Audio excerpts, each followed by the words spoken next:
leaving Pepsi to go to Coke and leaving Coke to go to Pepsi. And everyone's like, so he texts me. He's like, man, Coke's not going to be any better. It's not, the grass ain't greener on the other side. I was like, actually, man, I want to thank you. And he said, thank me for what?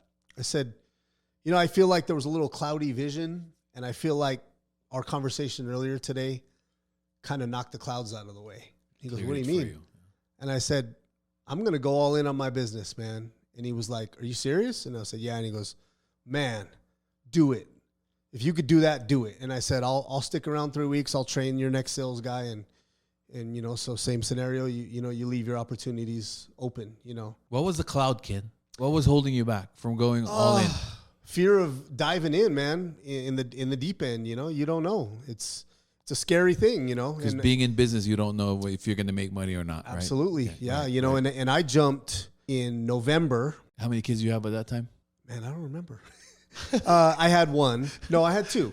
But I said I was super young. But Anicia's birthday was December 9th. Christmas is right around the corner. And then you don't realize insurance. That's when you quit. All the things that you have that you take advantage of, or you just think nothing of it. Correct. And then, you know, I had a pre-existing condition for a root canal that I didn't know, you know, all these things you don't know and you just dive in. So I did it. Then I'm like, man, the birthday party, I got to come up with money for that. And then here comes Christmas. You got to do that. And then when your insurance stops, then it's like, oh, hold on here. You got to buy your own insurance. Not only that, but you got insurance for your own family. I'm like, correct. Oh, man. Yeah, the babies to worry about. Nor did you know that, you know? And so I didn't think anything of it. Just got through it. One day I went to the dentist and then I looked, we took a look at the tooth and they said, okay, perfect. Who's your insurance? And so I was like, well, here's the new insurance. And they said, oh, no pre-existing. Cost me $5,000 out of pocket.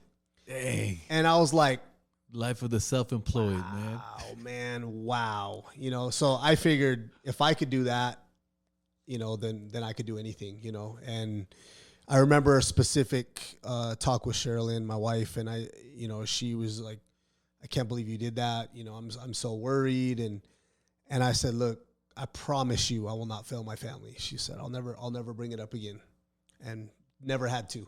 Yeah. So, good, I mean, once you took the focus and really focus, and that was the dark cloud, really it was. And, you know, once that moved out of the way, and the more attention I put on my brand, the more attention it started receiving, you know, from others.